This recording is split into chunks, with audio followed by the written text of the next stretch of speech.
Hi, I'm Valerie Engelhart, and in this video, I'm going to be doing something a little different than the norm in that I want to paint an abstract acrylic painting. Anyone who's watched more of my videos would know that I'm more of a watercolor artist with a focus on like flowers and animals and occasionally people. Abstracts really aren't my thing unless there's something a little more concrete involved. But today, I want to shake things up. I want to loosen up, and I'm going to paint an abstract acrylic piece. So I have a 10 by 10 canvas that I did an underpainting using a really bright, cheery yellow. And the idea I have is that I'm going to have this like stripe in different widths going across in orange, and then I'm going to have like white and like a teal blue later.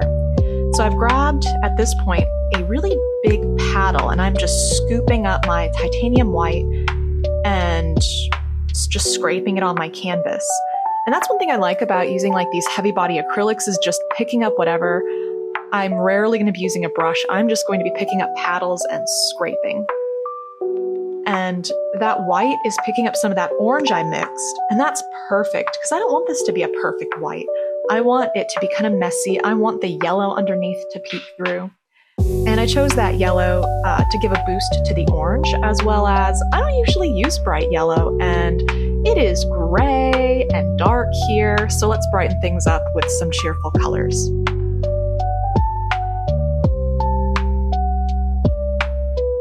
So this base right now is just to cover things up so I can start putting in like some blues and things on top because I really do want that complementary color scheme. And I really do like, I find in my digital work, mixing like teal blues with orange.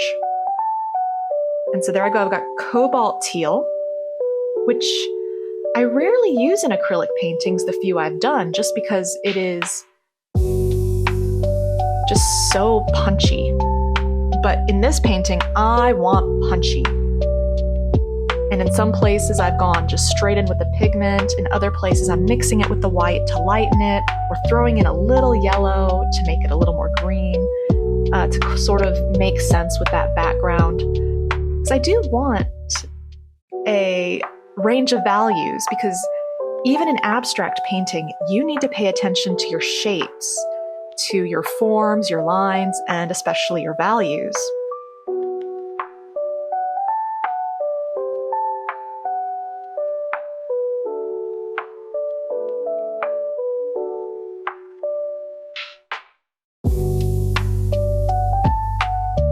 Now I'm going in and I am just lightly tapping with my silicone wedge, just adding in some lines.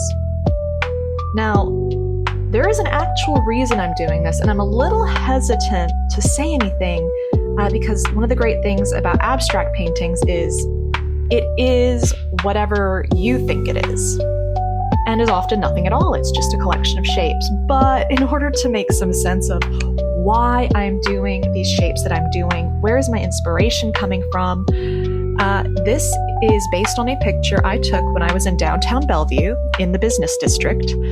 And it was autumn, and there were these beautiful, bright orange trees. And it was just so beautiful seeing that colorful display of nature with these hard, tall, angular buildings. And so that's why I liked that juxtaposition of the organic shapes with the hard lines. And I wanted to bring some of that into this painting of hard lines with more organic shapes.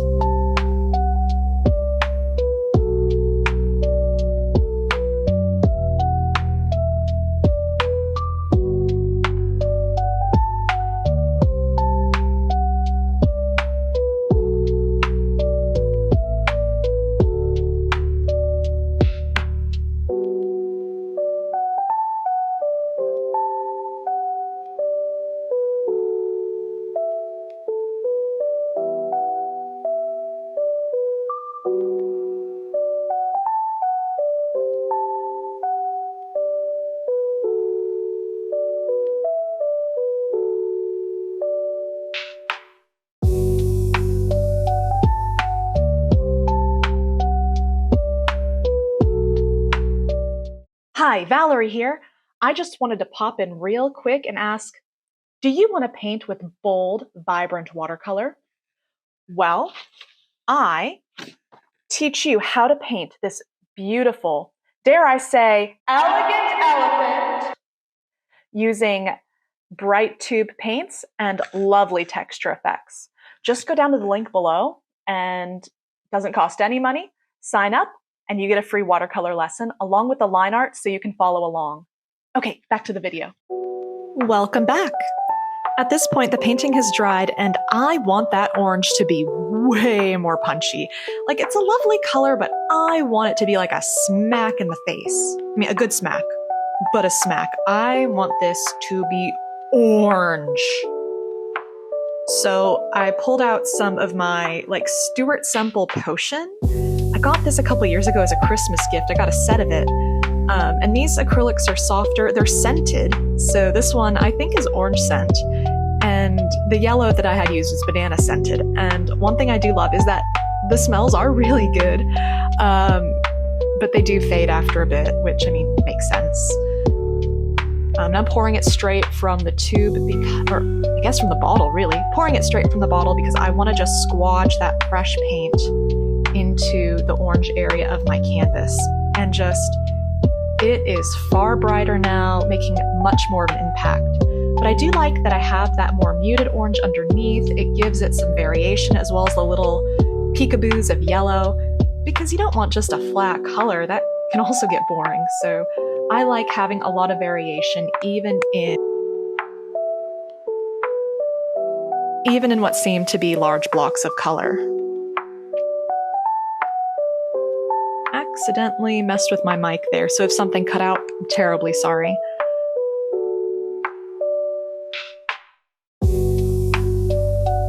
And right now, even though my color's on, I'm kind of scraping and moving the paint because there is texture, and I like that slight 3D visual texture. I didn't want it to just all be flat.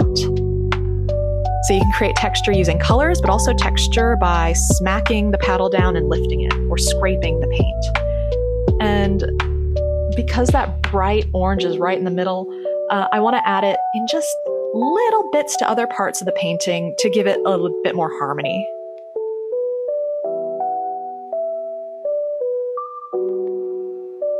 But I'm doing it very lightly, so it barely catches the texture of the canvas and the texture of the paint I put on previously.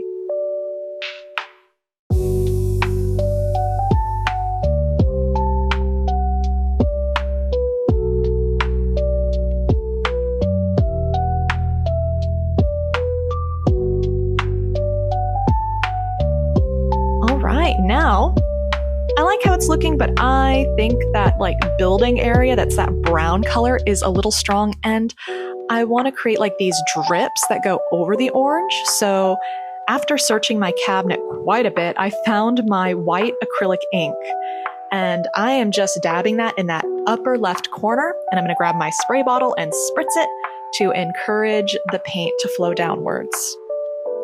And I don't want to mess with it. I want it to do whatever it's going to do. And you can see it's not just flowing straight down. It is catching in those hills and mountains and valleys that I created when I was just smacking my paddle around to make texture. Popping some bubbles there. I could have left them. Might have dried and made a really cool little circle, but I just didn't really feel like I wanted that there. And at this point, I'm just kind of having fun watching it drip. Then I decide that I need a little bit more at the bottom, but I don't want it to go over the orange like it does on the left side. Almost have a diagonal composition there, and not as strong. I want to have harmony in my piece, but I don't want it to be super symmetrical.